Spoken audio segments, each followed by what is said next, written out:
Good morning बच्चों। आज हम बात करने वाले हैं कक्षा 8 में प्रश्नावली 2.3 की।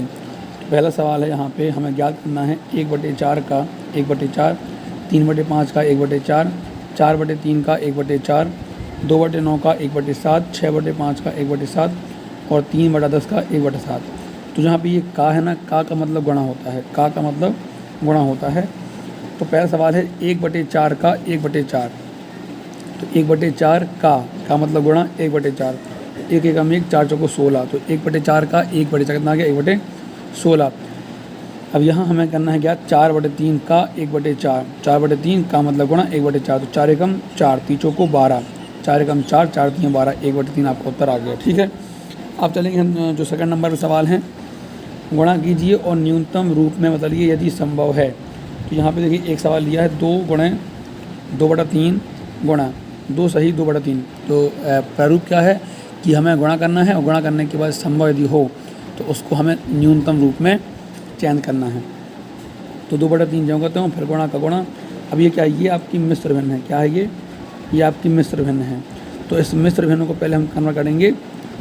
तो 3 दूनी 6, 6 + 2 8, 8/3, 2 अट्ठे 16, 3 का 9। अब ये आपस में नहीं कटेंगे ना, तो यही इसका क्या है न्यूनतम रूप है। तो 16/9 क्या हो गया इसका न्यूनतम रूप। ठीक है, कैसे निकाला 2/3 का 2/3 गुणा का गुणा, और ये मिश्र भिन्न था तो इससे कन्वर्ट कर लिया। कैसे 3 दूनी 6, 6 + 2 8, 8/3। अब करेंगे हम दूसरे हाँ आज तीसरे प्रश्न जो है निम्नलिखित भिन्नों को गुणा कीजिए। तो ये सवाल और ये सवाल एक ही जैसे हैं। देखिए ये भी भिन्न थी, हमने गुणा किया था, ये भिन्न है गुणा किया। एक सवाल यहाँ देख लीजिए 2/5 लिखा, 2/5 लिख लिया पहले, फिर इसके बाद गुणा 5 सही 1/4, गुणा 5 सही 1/4, ये तीसरे का पहला है।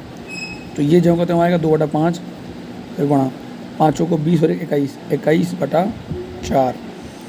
अब ये 2 एकम 2, 2 दूनी 4, ये कट गया, 21 एकम 21, 5 दूनी 10, ये हो गया आपका उत्तर। ठीक है, इस प्रकार से हमें करना है। चौथा है कौन बड़ा है, ये हमें मालूम करना है कि 3/4 और 2/7 में कौन बड़ा है। तो हमने यहाँ 4 और 7 लघुत्तम लिया, कितना कि 28 आ गया। फिर 4 से 28 को भाग करेंगे, 4 7 28, 7 आएगा, 7 3 21, 7 से 28 को भाग करेंगे 4 आएगा। फिर 4 का गुणा अंश से कर देंगे, 4 दूनी 8। तो ये बन गया आपका 21/28, ये बन गया आपका 8/28। जब इनके हर एक जैसे हो गए, जो ये प्रोसेस की है ना, ये प्रोसेस हमने इसलिए किया था कि इनके हम हर एक जैसे कर लें। तो अब हर एक जैसे हो गए हैं। तो अब जब हर एक जैसे हो गए तो फिर इनके हम अंश को देखेंगे।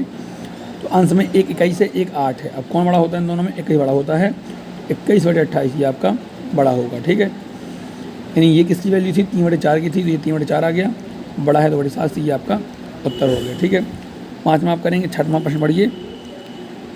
लिपिका एक पुस्तक को प्रतिदिन एक सही 3/4 घंटे पढ़ती है। वह संपूर्ण पुस्तक को 6 दिनों में पढ़ती है।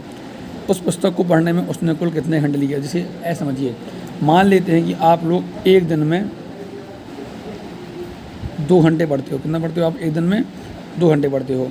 तो 7 दिन में आप कितना पढ़ोगे, 2 × 7 यानी कि 14 घंटे। तो जिस पर रूप से हमने ये वाला क्वेश्चन लगाया ना, वैसे हम ये लगाएंगे। है मालूम है कि प्रतिदिन पढ़ती है वो एक सही 3/4 यानी कि 7/4 घंटे। तो 6 दिनों में 6 × 7/4, 2 3 6, 2 दूनी 4, 2 3 6, 2 दूनी 4, कितना बचा 7, 7 या 21, 21/2 घंटा में मतलब वो आपका पूरी पुस्तक पढ़ ले। ठीक है, ये है प्रश्न नंबर 2.3। अब बात करेंगे हम अगले लेक्चर में 2.4 की। धन्यवाद।